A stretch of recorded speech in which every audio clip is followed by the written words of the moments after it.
warahmatullahi wabarakatuh. Nama saya Ahmad Abidan Itkon, angkatan 18, NPM 18040101210. Di sini saya akan menjelaskan prinsip-prinsip komunikasi. Prinsip komunikasi ada 12. Prinsip komunikasi yang pertama adalah komunikasi suatu proses simbolik. Komunikasi suatu proses simbolik yang timbul dari dalam diri manusia adalah komunikasi yang sesuatunya bersifat dinamis, sirkular, dan tidak berakhir pada suatu titik tertentu saja, tetapi terus berkelanjutan secara terus-menerus. Yang kedua, setiap perilaku mempunyai potensi komunikasi. Komunikasi bisa terjadi pada setiap perilaku.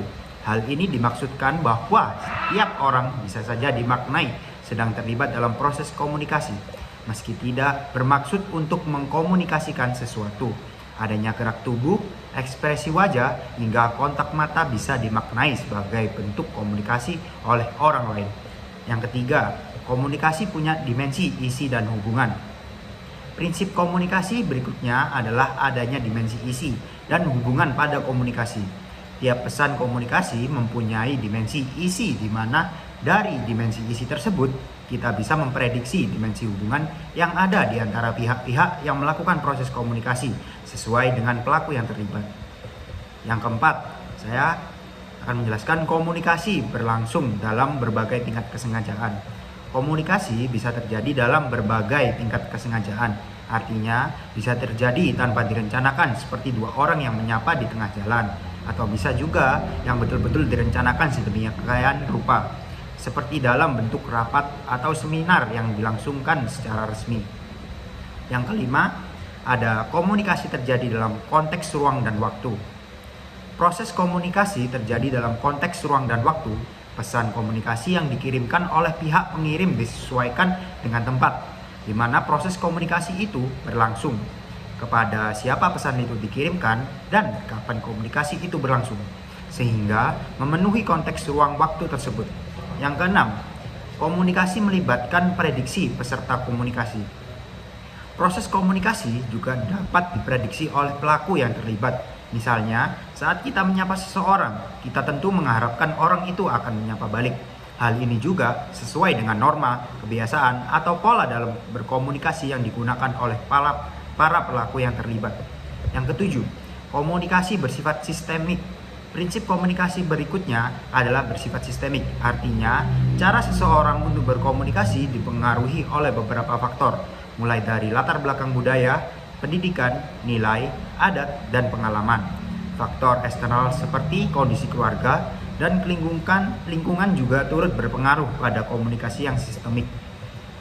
Yang kedelapan, komunikasi lebih efektif jika latar belakang sosial budaya itu mirip. Semakin mirip latar belakang sosial budaya, maka semakin efektiflah komunikasi. Komunikasi antar dua orang dengan latar suku dan budaya yang sama akan lebih efektif dan lebih nyambung dibandingkan dengan komunikasi antar dua orang dengan latar belakang yang berbeda.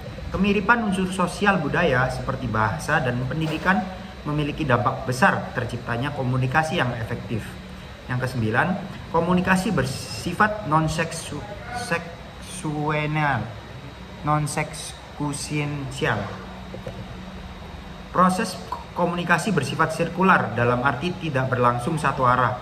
Artinya, komunikasi juga akan melibatkan respon atau tanggapan sebagai bukti bahwa pesan yang dikirimkan itu diterima dan dimengerti. Hal inilah yang dimaksud pada prinsip komunikasi yang bersifat non-sekuensial. Yang ke-10, komunikasi bersifat prosesual, dinamis, dan transaksional. Komunikasi merupakan proses yang bersifat dinamis dan transaksional. Ada proses saling memberi dan menerima informasi di antara pihak-pihak yang melakukan komunikasi. Pola komunikasi pun bisa berubah-ubah dan tidak statis saat sedang berlangsung, dengan umpan balik dan reaksi yang beragam. Yang ke-11, komunikasi bersifat irreversible. Komunikasi juga bersifat irreversible atau tidak dapat dikembalikan. Artinya, efek atau dampak komunikasi tidak dapat dihilangkan. Jika kita menyakiti orang lain dengan ucapan kita, maka efek sakit hati itu tidak akan langsung hilang. Untuk itu, proses komunikasi harus dilakukan secara hati-hati oleh pelakunya. Dan yang terakhir, yang ke-12, Komunikasi bukan panacea untuk menyelesaikan berbagai masalah. Prinsip komunikasi yang terakhir adalah komunikasi bukanlah panacea untuk menyelesaikan masalah. Maksudnya, komunikasi bukanlah satu-satunya solusi yang dapat digunakan untuk menyelesaikan masalah. Komunikasi hanya bisa jadi salah satu faktor pendukung terhadap penyelesaian masalah. Sekian, terima kasih. Wassalamualaikum warahmatullahi wabarakatuh.